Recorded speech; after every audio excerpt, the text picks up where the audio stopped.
Well, it's 7 o'clock, and in lieu of a gavel, which apparently has eluded me this evening, it's not mine, we'll go ahead and call the Gardner City Council to order. Invite everybody that's in attendance to stand and join us in the Pledge of Allegiance. I pledge allegiance to the flag of the United States of America and to the republic for which it stands, one nation, under God, indivisible, with liberty and justice for all.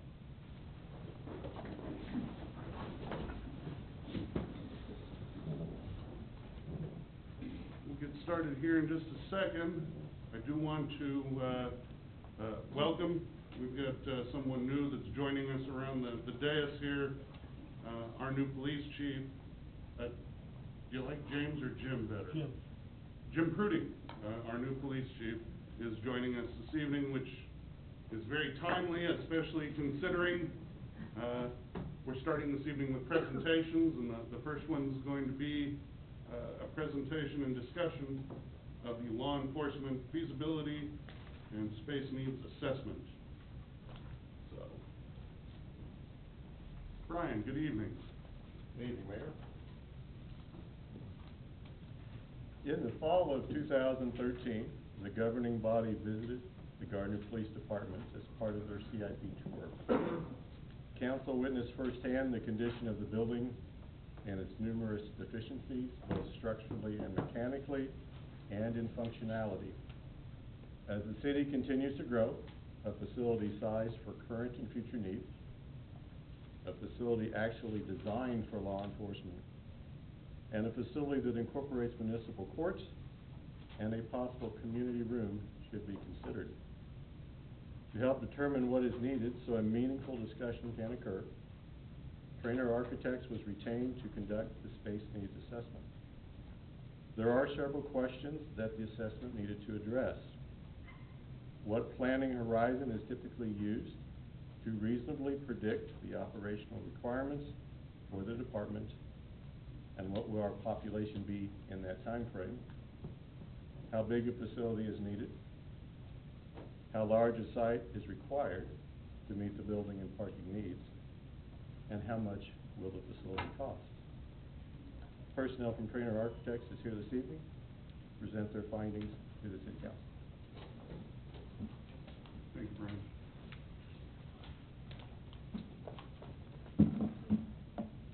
Good evening, Mayor, council members. My name is Andy Pitts. I'm one of the principals with Trainer Architects, and we'll be doing your overview this evening of this needs assessment and feasibility study.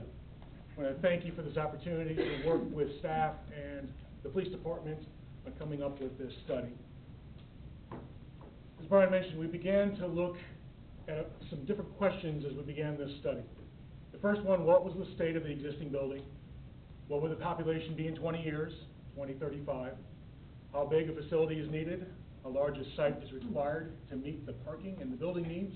And how much this facility would cost? We met with stakeholders, both city staff and police department staff, for a variety of workshops, reviewed the existing building, met one-on-one with different departments, both here at City Hall and also the police department, to talk about specific needs, and ultimately come up with what we're presenting you this evening. The first question that we began to look at was, what was the state of the existing building? To understand where the department needs to move, it is good for us to understand where they are now, how they use the facility, what the facility lacks, and so we begin to look at what needs moving forward. Roughly, the building is located at 4040 East Main Street. It's roughly 11,000 square feet, a little over half an acre of site on 2 different structures. It is not a purpose-designed building. It is not designed for a police department. It lacks some security at the public areas. It lacks growth and staff development in different areas. It lacks the proper separation of program spaces. It has limited parking and is a difficult site to access. It has limited expansion opportunities. It's located in a C2 zoning district with primarily residential to its north and commercial to the other 3 sides. Renovation would be possible, but it would not meet all of the program needs that have been identified within this report. There would also not be any expansion of parking available on that site without additional acquisition to either side. If work did occur, we would look at a complete remodel renovation of that space, not an addition. Would require the police department to move out during that period of time, relocate, renovate it, and roughly about a $2.47 million project to fully renovate that building. Still not meeting the needs that have been identified within this report. We also began to look at what will the population of the city of Gardner be in 2035. To understand staff growth and the resulting needs, we begin to look at population growth as one of our metrics. We choose 20 years as a typical planning horizon because it's a reasonable period of time for us to project population growth and also understand the projected staff growth that would go along with that. It doesn't mean that the facility is going to be outgrown within 20 years. What we're really looking at is the ability for the staff to grow within the facility and meet its perfect fit around that 20-year plan and horizon. Depending on how staff grows and how the population grows, that may be a little bit before or a little after. So again, it allows that to be organic and meet that perfect fit as it moves to that. As we looked at the comprehensive plan, it begins to identify the Gardner will grow at an average yearly rate of 1.3% between 2010 and 2040. We begin to look at what the populations are now in the U.S. Census. That puts us roughly at a population of 27,200 in the year 2035. We begin to look at how big the facility is. And one of the first things we begin to look at is the staff that this facility would accommodate, and then how much building capacity would be needed to accommodate the current and the future staff. One of the ways that we begin to look at staffing is we look at the number of current, budgeted, sworn, and civilian staff. There are 32 sworn officers, 3 civilian, for a total of 35 staff within the police department. There's an industry standard metrics that looks at number of staff per 1,000 population. For this ratio, Gardner is at a ratio of 1.7 staff per 1,000. Typical average within the Midwest is recorded by the Department of Justice and the FBI. In the Midwest is roughly 2.0 for a community that's roughly 10,000 to 25,000. Once you move from 25 to 50, when you get to the upper end of your population that we're looking at, that metric comes down to about 1.9. We use that as one of our metrics, is how we begin to look at staff growth. We also looked at it from a department by department review, which I'll talk a little bit more here in a minute. As we begin to look at that 1.7 or that 2.0 staff growth, we're looking at a growth within it at around 47 to 54 staff. A majority of that additional staff is both civilian and sworn staff. The majority of the sworn staff is within the patrol side. We also looked at the court projections and their staff that go within the court, and looked from moving 3 up to a potential 6 staff members. Now, these aren't full-time equivalent staff, but these would actually be physical bodies located within the building. For the purpose of this study, we utilized the 2.0 average as our baseline for the number of staff, so utilizing the 54 department for the police department, and then the 6 for roughly 60 people within this building. We also looked at it as a space-by-space department review. We reviewed each of the individual spaces, their different departments, and asked them the kind of questions of where they see the staff growth, both civilian and sworn. We looked by those spaces and talked about the number of spaces that should go in there. We talked about administration, what are the rooms that need to go within that administration suite. And we also looked at ways that we could incorporate flexibility within the program, and so we can duplicate same spaces that aren't used on a regular basis. For example, the patrol roll call room is used a limited time. It also becomes a training room or a conference room in those off hours. As you can see here, there's some of the diagrams that we began to provide to the department. It allows us to test each of these program areas. Most of you probably don't know what a 120 square foot office is, but this allows you to look at with furniture in it. Yes, that seems to be the right size for the type of space that we're looking at. So it allows us to test it to make sure we're going the right direction, and also give staff an opportunity to look at it and say, that does represent what we're looking for. From that, we're able to develop a program. This is a list of spaces by the different divisions, the number of staff, what we would anticipate if we were designed for today, 2015, and also as we look for growth in the 2035. So as you can see there, we take each different division and add it up. We also then have what net to gross factors. So as we look at it, we have to account for the mechanical space, the circulation, walls, structure, and all that gets added up on top of that. So we're looking at in 2015, roughly a 27,000 square foot facility. As we move to 2035, roughly a 33,000 square foot facility.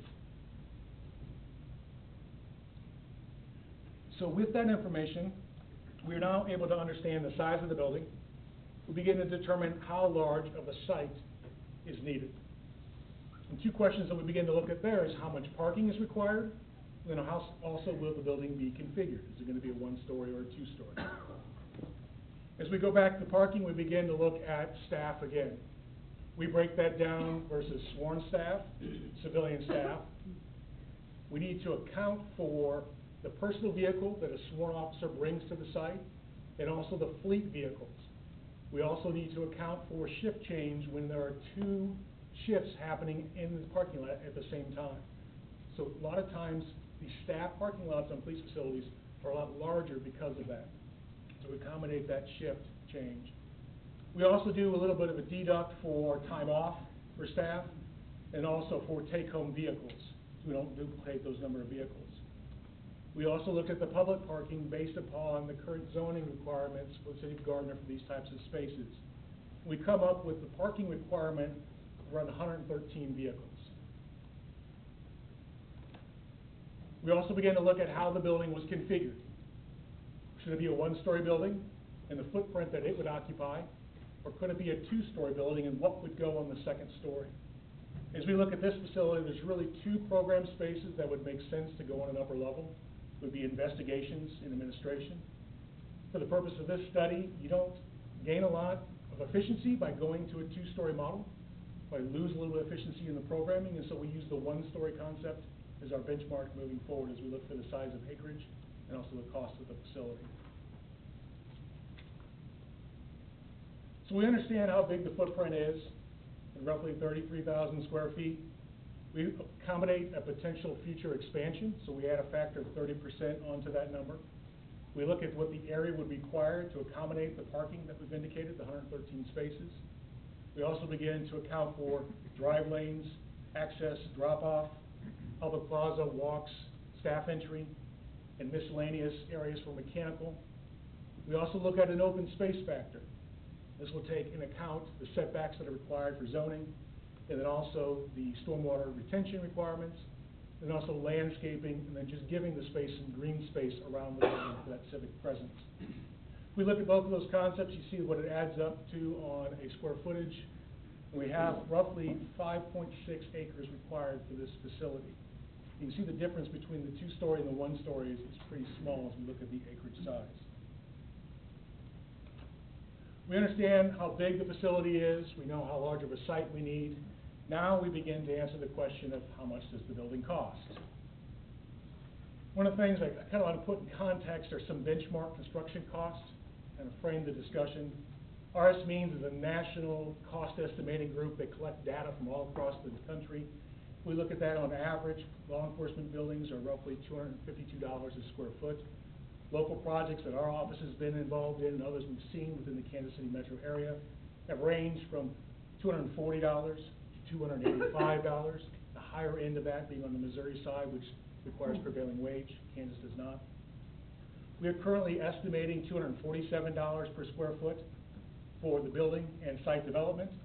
Then on top of that, we look at some premium spaces where we look at some spaces of potentially hardening it for storm, and also an estimating contingency. Some of the things that drive the construction cost for police facilities is the durability of materials. These are a 24/7, 365 building. They are used heavily. As you notice, your officers have large belts on that if we put a lot of drywall around, you're going to spend more money maintaining the building than we do if we try to protect some of those high traffic areas. We have to integrate a lot of technology within the building. It's similar as you have here at the dais. You know, there's a lot of technology both on the data side and also on the security side that begins to go into these facilities. We look at both security from a physical standpoint and also electronic.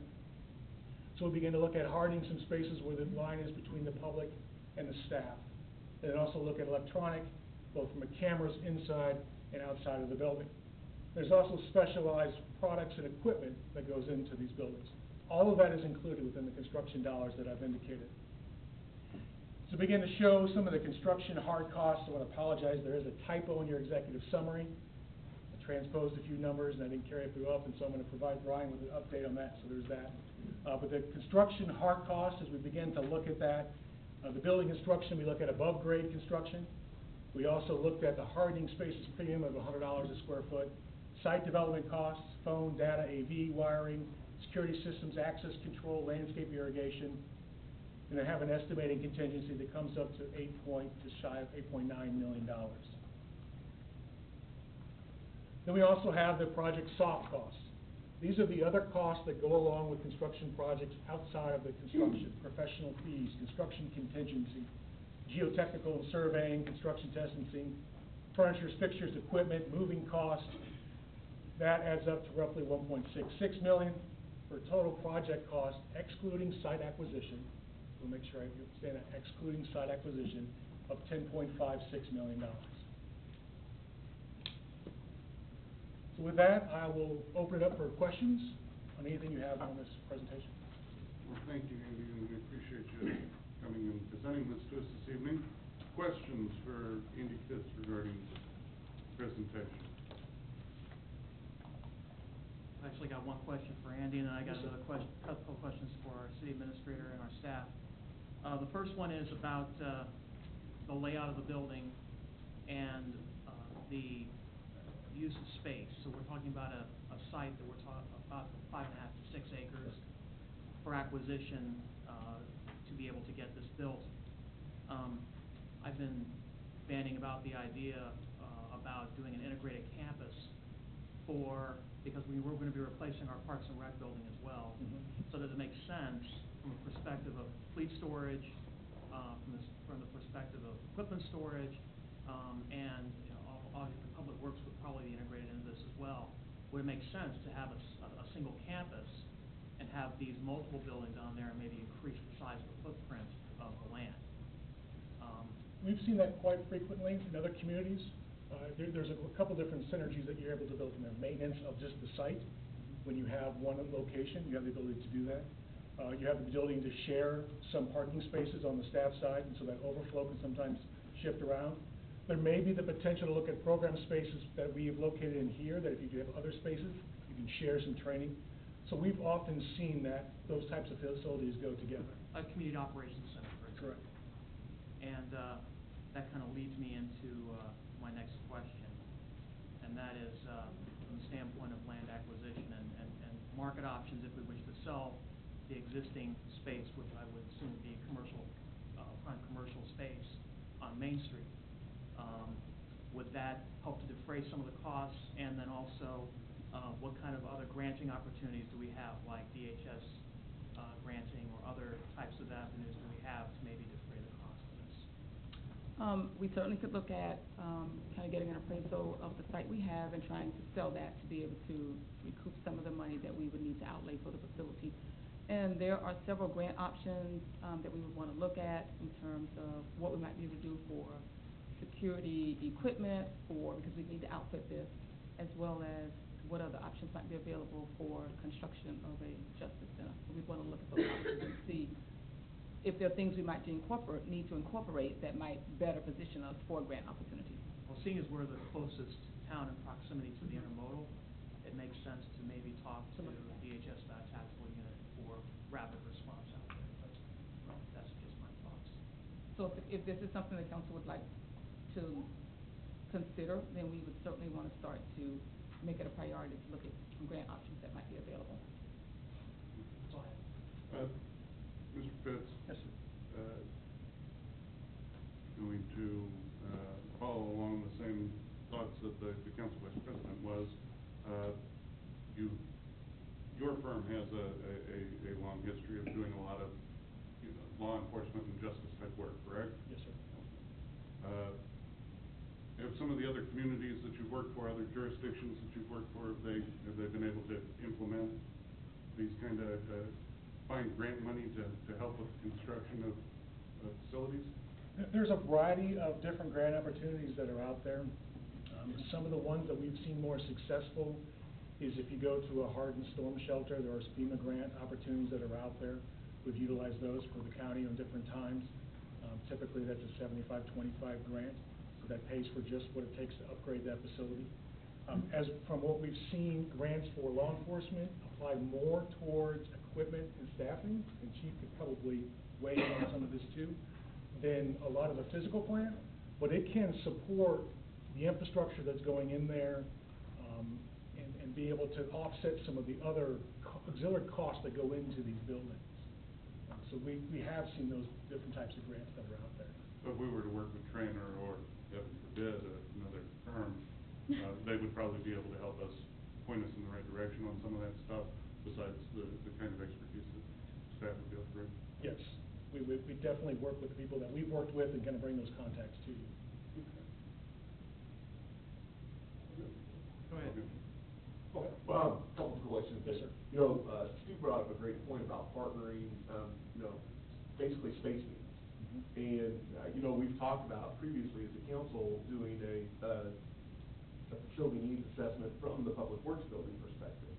So it might be an opportunity, you know, to look at actually initiating that process and being able to marry the two and seeing how they might be able to tie together. You know, each one would have to stand on its own, of course, but then you look and see what the married opportunity there could be, because it absolutely could create some cost savings down the road, even if we have to be a staged process and maybe we need to stagger that, but we can do the land investments and then look at the construction as a way to stagger the phasing. But there's definitely got to be some savings that would come from that just from marrying the construction. Jerry, am I all right?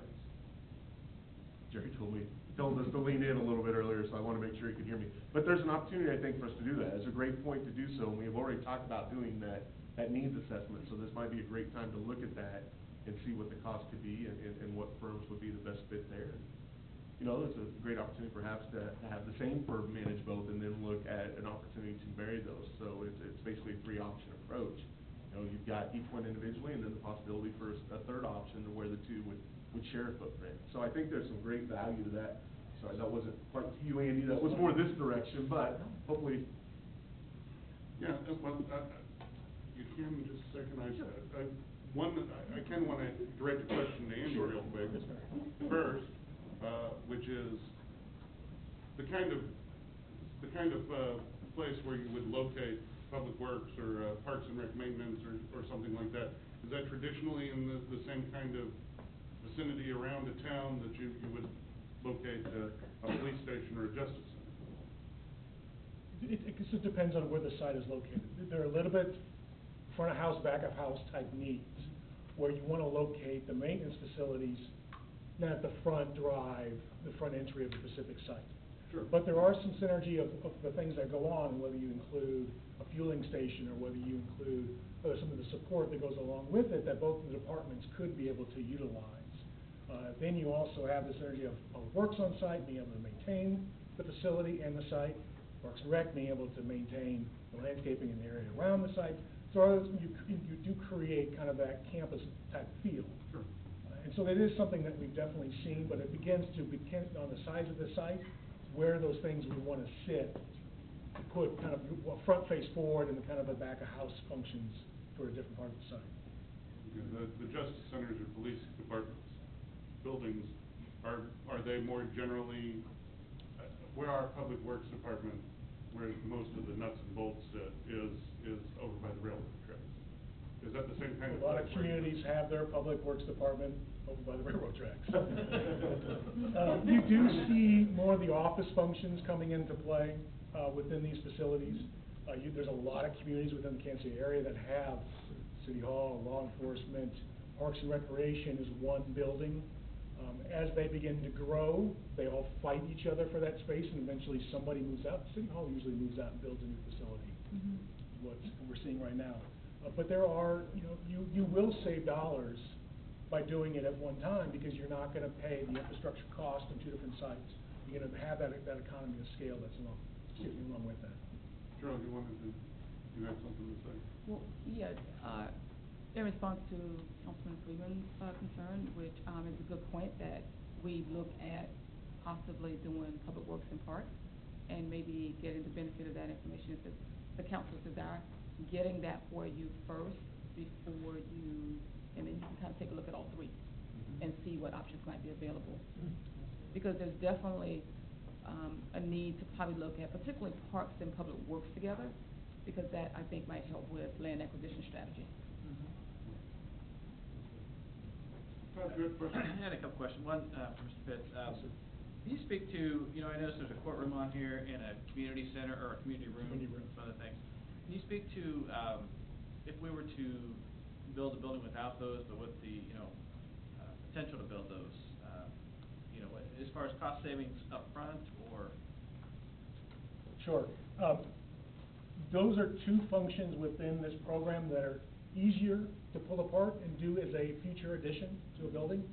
As you look at law enforcement, it's hard to take the detective wing and then not build them, or at least grow organically. It's a records clerk, it's an investigators.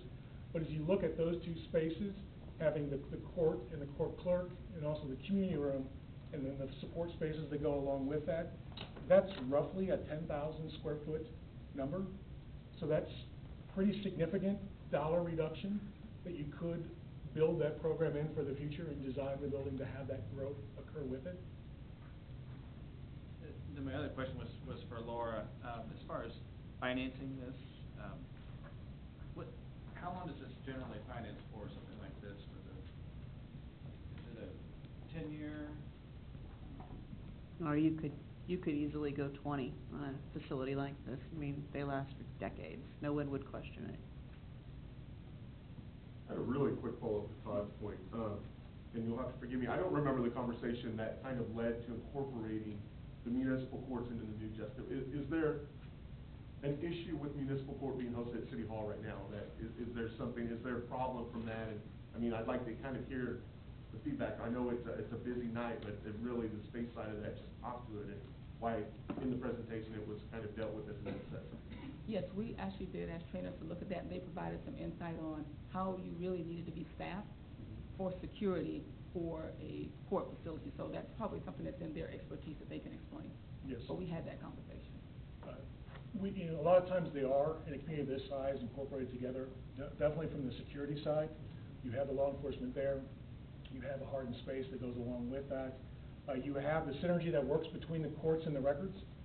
I think they transport documents daily between the two offices right now, and so there's a lot of information back and forth. There's a lot of time spent by officers that are waiting to testify as part of the court here, instead of either on the road or at the department where they're able to do patrol work. And so there's that synergy depending on how it's designed. There's also, if you have somebody who's in custody or needs to be taken in custody after the fact, you don't have to duplicate some of the hardening spaces. And then it's just some of the growth that's happening within the court system currently, and just the current arrangement of what happens within this building. There is not the secure nature of some of the files that the state would like to have. There's also just the movement of courts located on the other side of the lobby now. If we had a new building, it would be located adjacent to, so there'd be interaction back and forth for the clerks, and also the security for the judge. So there's a lot of that synergy that goes along with that in those two different, those program spaces. Great, I appreciate that. The last question I had was just a question of the architectural fees, the soft costs. Mhm. What's the industry standard from a percentage base when you look at a project to get to that size? And kind of from, especially in this sort of facility, since you've got a lot of experience there. It ranges. I've incorporated, I believe it was an 8.5%. And, the best thing to understand that is to talk with your design professional what that includes. What are they gonna have for reimbursable expenses? What other additional services they can include within that? Typically, when we're doing a project, we're gonna have the architectural, the interior design, obviously all the mechanical, electrical, structural side, but we're also bringing a security engineer on, landscape. We're doing some of the security design from the forest protection along with that too, civil engineering. So you want to make sure that when you're looking at that number, you understand what that all included. As projects get larger, that percentage goes down. New construction is less than renovation. So that's kind of the industry average of what we're our professional fees are looking at. Thanks. Yeah, I just, comparatively, and I think this is, that you were involved in both of these, and if not, maybe Sergeant Belcher can help, but Hale and Leewood, you were involved in both? I was involved in Paola, I was not involved in Lincoln. Okay. From a sizing perspective and cost have any idea on the capacity or the population that each of those were built to support, and then just estimated cost? As far as Paola goes, I'm not sure what their population is. I know we're about 2 times the size of the department. And if memory serves me correct, I believe that their project, was about 3.6 to 3.8. And I believe their facility was right around 15,000 square feet, Okay. if I remember correctly. Leewood is, a totally different, on a different scale. And it's roughly 93,000 square feet, and its population is 32,000 right now. It's how much? It's a 92,000 square foot facility. It has both police and courts associated with that, and a structured parking garage in there. One thing too to remember, Paola did not have a land acquisition cost. Right. They had that property donated to them by KDOT. Okay. And the population of Paola is right at 5,000, and 5,000 for Denver and Liverpool. Do you know, did they build that based on a future growth projection, Brian? Actually, I'm not sure. We did to some extent. Okay. The majority of their growth was going to be on the patrol side, so we had the administration wing as part of that. They also included the municipal court, made that space very flexible. They also run dispatch out of that space, which is a little bit different than your department. So that space was also included, and so that brought the size of the building up because of that need. Okay, thank you. And did they include municipal court in, with Paola, Yes. police department as well? I don't really have any questions per se, but I agree with, combining and looking to the future and doing the future needs study. I see that holding off on the municipal court might be a good idea. However, I came one night, not that I was at court, but I came to observe, because I'd never been. I wanted to kind of see, and it's crowded and it's chaotic, and I don't know if anybody's been here or not, but we need to, I mean, it can't be safe for everybody, and it's just, I think we should include that. If we're gonna go forward, I think we should have the court and do all that. Yeah, I've been here on court, and myself, again, not ticketed, supporting someone that was here, and I agree, it's tough. You get, there's a lot of chaos going on. It is, just out there, Out in the how they're all lobby. like lined up and. And I didn't even make it in here, you know, Robin Lewis has to have a whole lot of challenges up here with the rope on. We have a situation here, we've got no real waiting area. We put out a bunch of chairs, and some people have places to sit, some people don't. There's strollers sometimes with their babies, they're sitting on the hard floor. And you're right about the security aspect. You get one person here who's disgruntled, and it can cause all sorts of mayhem. There's not really even good protections for our law enforcement officers in that lobby area too. So I think that we need to really think about having our municipal courts be positioned. Now, whether or not it's in a first phase or in a subsequent phase, that's a decision for us as policymakers to make, but I think that we do need to ultimately get a municipal court in the same areas like necessary. One other, any, as far as, you know, grants and things like that, any like green type initiatives or grants or any of that incorporated in, or? Unfortunately, in the state of Kansas, there aren't any great opportunities from a sustainable design. Your best impact is going to be your life cycle cost, and so making some decisions that are sustainable early on through the construction process that are then going to save you dollars through the life cycle of the building, and something that we, you know, if we move forward, could definitely bring to the table for that.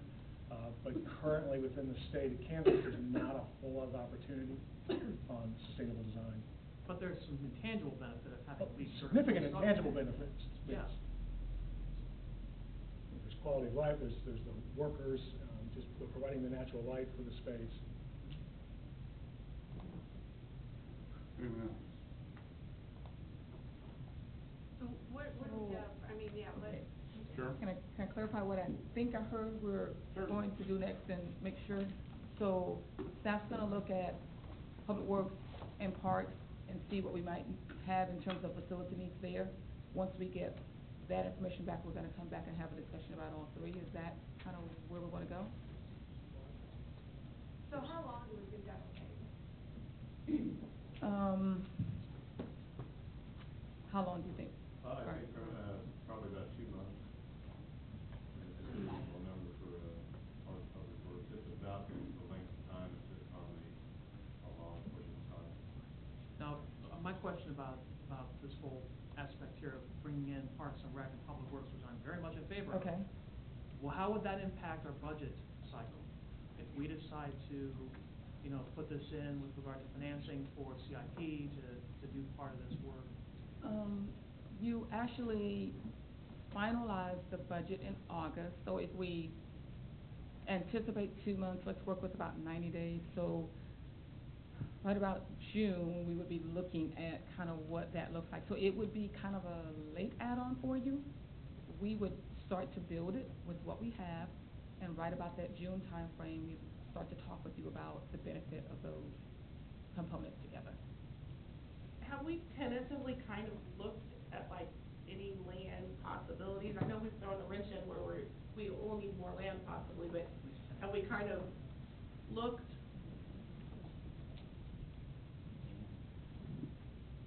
I think we probably want to go to an executive session to deal with land acquisition strategy and what we Okay. do. I mean, I don't need that, right? I just didn't know if we had any. We have some things we can discuss on that. Well, because I didn't want to. Making sure that we could. Let's put all three of something these we should- together and then you guys come back and No. say, oh, wait, we don't have any. No, we have some. Options for that. We have some, Okay. we have some things we can discuss on that. Anything else? Thank you, I appreciate Andy, your thank you time. very much for Thank coming you. in this evening. We appreciate the time. Great presentation.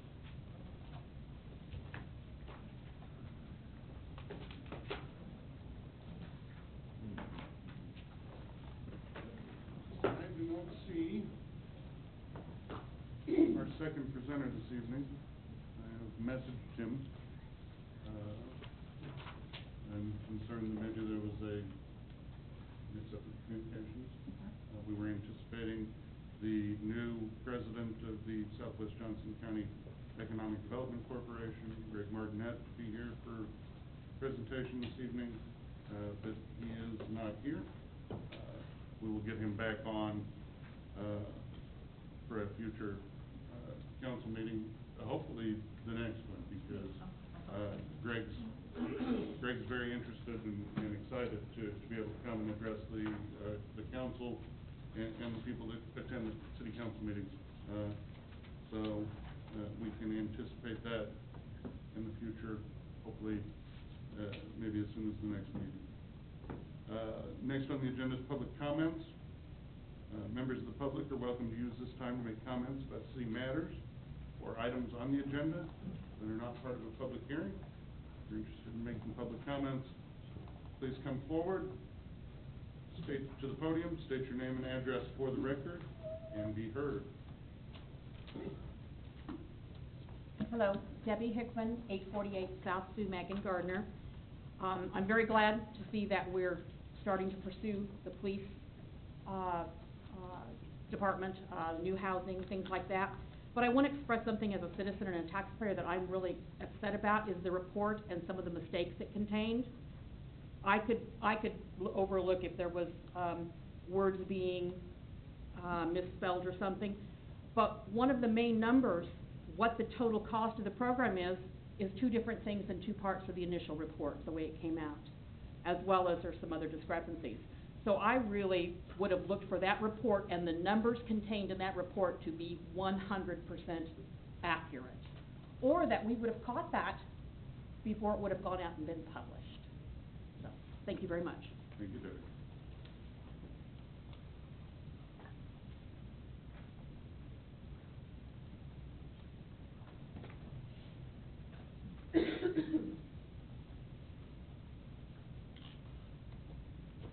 Rich Melton, 521 East Hawthorne, Gardner.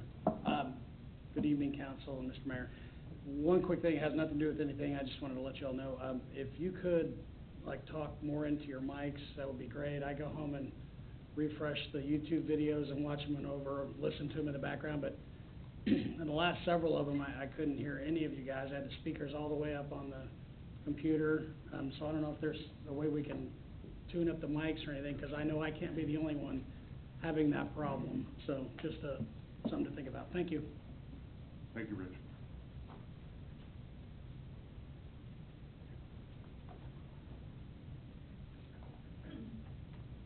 Anyone else this evening?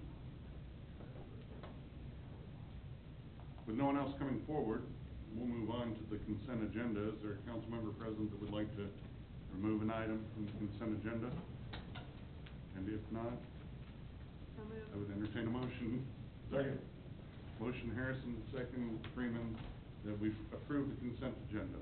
All those in favor indicate by saying aye. Aye. All those opposed? Consent agenda passes.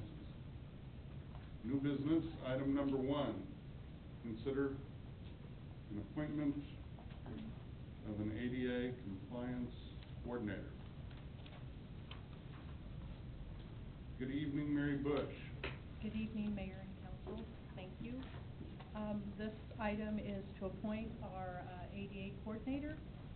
Staff has been in the process of reviewing the city's ADA procedures, practices, and policies. As a part of this review, it was discovered that there are several compliance steps recommended by the ADA.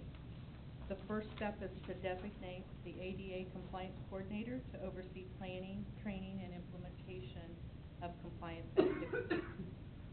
The city must also provide a notice of ADA requirements, establish a grievance procedure, conduct a self-evaluation, and develop a transition plan. The notice of ADA requirements and grievance procedure have been developed by staff in accordance with recommended practices by the ADA. These documents will be posted on the city's website. Staff are also in the process of conducting a self-evaluation and transition plan and will continue to provide updates to the governing body on an annual basis. Included in your packet was the notice of ADA requirements, the grievance procedure, and the request for reasonable accommodation. After discussion and consideration, staff is recommending the appointment as our city clerk to serve as our ADA compliance coordinator for the city of Gardner. Okay, thank you, Mary. At this time, we'll open the floor for public comments regarding new business item number 1. If there's anyone in attendance that would like to make public comments regarding this new business item number 1, now would be the opportunity to come forward to the podium, state your name and address for the record, and be heard.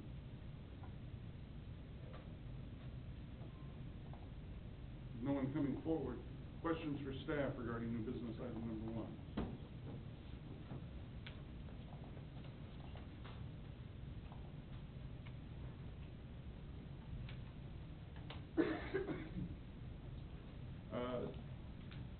With no questions or comments, I would entertain a motion. Second. Motion second Harrison, that we appoint the position of the city clerk to serve as ADA compliance coordinator for the city of Gardner. All those in favor indicate by saying aye. Aye. All those opposed? Congratulations, Jeannie. More work for you. And Mayor, if I would, I'd like to thank Jeannie. She did a great deal of this research and putting the information together, so I'd like to thank her for all of her hard work on this project. Okay.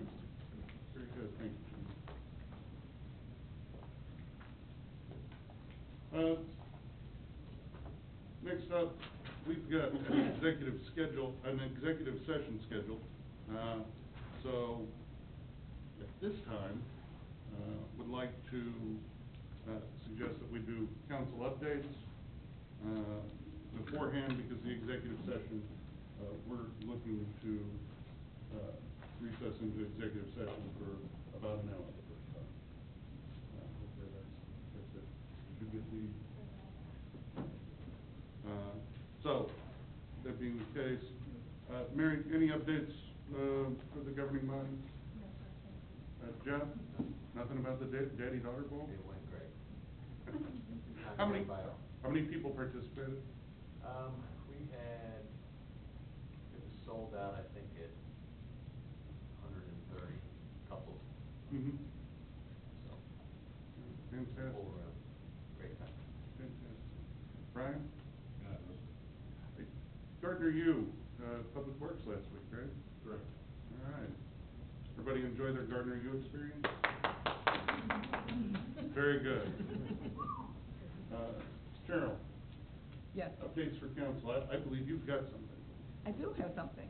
I'd like to talk about the Economic Development Advisory Task Force, which met on Wednesday, February 25th, here at City Hall.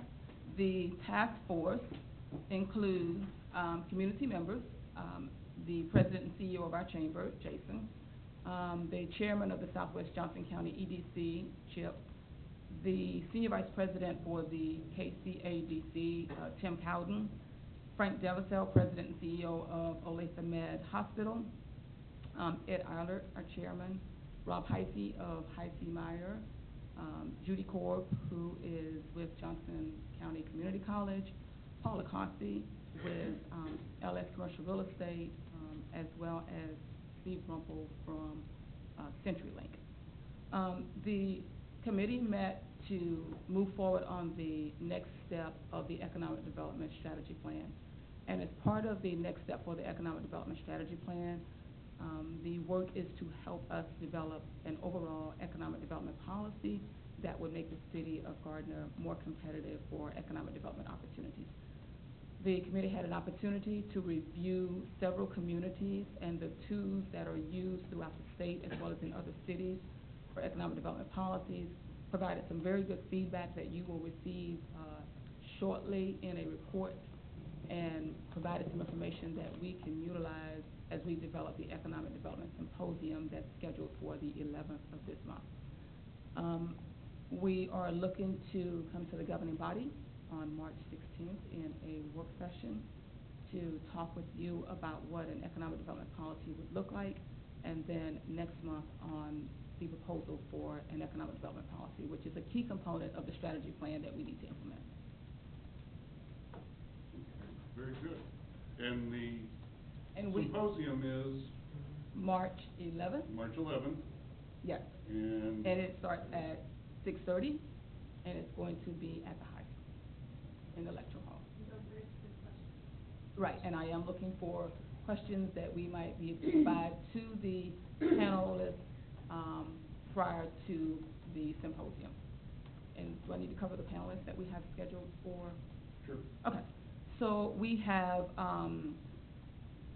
for that group, we have Bob Marcus, who is the president and CEO of KCADC. He's going to talk about economic development and the key components of economic development. Bruce Kimmel, who is our financial advisor, who also put together the financing for IKEA, is going to talk about the key financial components and how to do appropriate due diligence. Dottie Riley, who is our bond counsel, is going to talk about the public-private partnerships that exist in the area for Prairie Fire, Corbin Park, and several other major projects. And Owen Buckley, who is the president and CEO of Lane 4, who is also the group responsible for doing Metcalf South, is going to talk about the development perspective.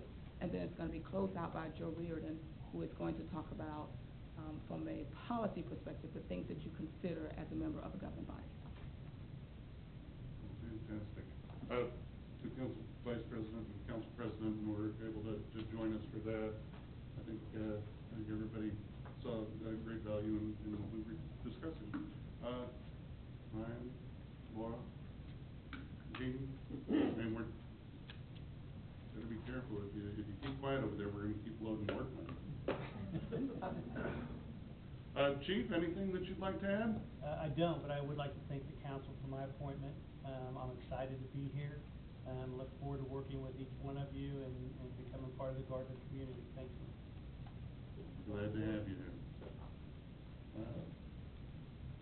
Okay. Council, anything for staff? I have one thing, and Jeff or Cheryl, for one of you, and Cheryl and I talked about this a little bit this morning, but one of the items on the CIP is the Westside Park enhancements, and I know there's been some feedback both ways on whether there's value in that or whether there's other options. One of the things that I am wondering is if we have the ability through email or whatever contact for people whose utilized that facility last year through their children or what have you, to maybe solicit proactively some additional feedback from them. Specifically, I mean, laying out exactly, listen, what we would call for spending $700,000, which equates to this much in tax dollars. Do you see the benefit? If so, or what are some other suggestions or options? Because I think, at least from my perspective, I received some emails this week that are in support of making those, but it's one of those things that I don't know that we're, unless we proactively solicit some information, that we're gonna get a good feel for what people really think. So. Didn't we say there was a function on our website where we can set up like surveys or something? Didn't we say that recently? I think that's meant Not yet. to be for the Or the new one, website. the new one, oh, Yeah. sorry. Yeah. I knew we talked about it, but Yes. that would be perfect. We gotcha. Well, and maybe, especially if they could have an idea of what it is that we're hoping to accomplish at Westside Park, to make it a little more friendly for, competitors and or visitors. Sure. The short answer is absolutely, there are ways that we can reach out to those that have used the facility, specifically those that have registered for programs that participate out at Westside Park, Celebration Park, and some of our other facilities. Cheryl and I have had some real brief discussion about that just recently, and some possible options that we could look into. So I think we want to discuss that a little bit more in detail before we launch anything. But the short answer is there are some ways where some survey information can be collected. Okay, great, thanks. Anyone else?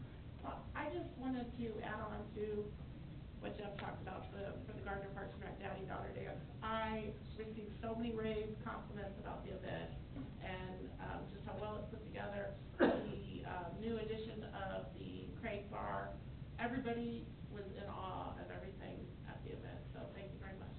Well, and thank you for your support and volunteering support as well. I'll pass those compliments on to Adrian, who really leads the charge in that event. Thank you. I think I'll mention one more thing about Parks and Rec that is really heartening. You put out or Matt McClure actually put out a notice on the spring signups for sports leagues. And it looks like we set an all-time record for soccer enrollment. We had to scramble to bring in new coaches because there's so many people that are signing up. Yeah, that's actually very true. We're over 600 participants for this spring season, which is yet again another record. So it seems to becoming a pattern for us, and it's great to see more and more kids participating. So I'd love to know how many of those kids are not from Gardner, or is it? A very heavy majority are Gardner residents. Yes. Thank you. But, good. What, Jeff, I'm just gonna say, you know, judging from some of the comments here this evening, your humility is filling the room, because you could have bragged about this a little bit more if you so desired. Think about that next time. Keith? Very briefly, I don't want to steal the mayor's thunder because I'm sure he'll mention, but a very heartfelt thank you to Sergeant Melcher. I know to fill in the gap, it wasn't an easy position, and very thankful for the way you handled that and conducted during that time. Very exciting for the new captain, but to help us do that, very much appreciate it. Thank you, Jeff. Yeah, well, and that's, anybody else? Yeah, you're getting lots of seconds there, Sergeant. We certainly appreciate it. You did an admirable job, and it's greatly appreciated. And not just you, but all of the officers in the department, everybody that is touched by, you know, the leadership of the department. You know, we appreciate the ongoing professionalism displayed by the police officers in Gardner. It's inspirational. We'll also mention that the day after the Economic Development Symposium, if you're able to attend, the Gardner State of the City Address will be at 8:30 a.m. on Thursday morning the 12th. Everyone's invited to attend. We've got pretty carefully scripted remarks so that you know, the person delivering them won't get off on tangents. But last year was very well attended and a very nice event, and we expect the same this year. So, please, if you've got the time and the inclination, we'd love to see you on Thursday the 12th. With that being the case, just, you got a motion for us? Actually, I have a point of order on the executive session. And it's a clarification more than anything else, council. The executive session wasn't published before the meeting started. I did not see any notification of it. There was no public notification of the executive session that went out before the meeting started. Is that a proper agenda item under the, it is a proper agenda Yeah, item? you can, in fact, an item doesn't even have to be on your, at your regular meetings, an item doesn't even have to be on the agenda to be considered. The mayor can, you can amend the agenda during the course of the meeting. Okay. It's just it was never published for the public, and I know there was some surprise looks out there about this, so. All right. I move we recess into executive session to discuss personnel matters relating to non-elected personnel pursuant to KSA 75-4319B. 1, beginning at 7:57 PM, returning to regular session at 8:57 PM. Second. Motion Harrison, second Freeman, that we adjourn into executive session. All those in favor indicate by saying aye. Aye. Aye. All those opposed? We are adjourned. Yeah. I only used it a couple times.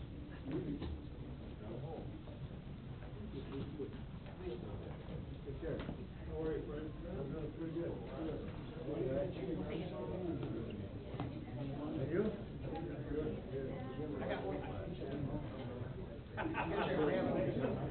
I'm good, I'm good.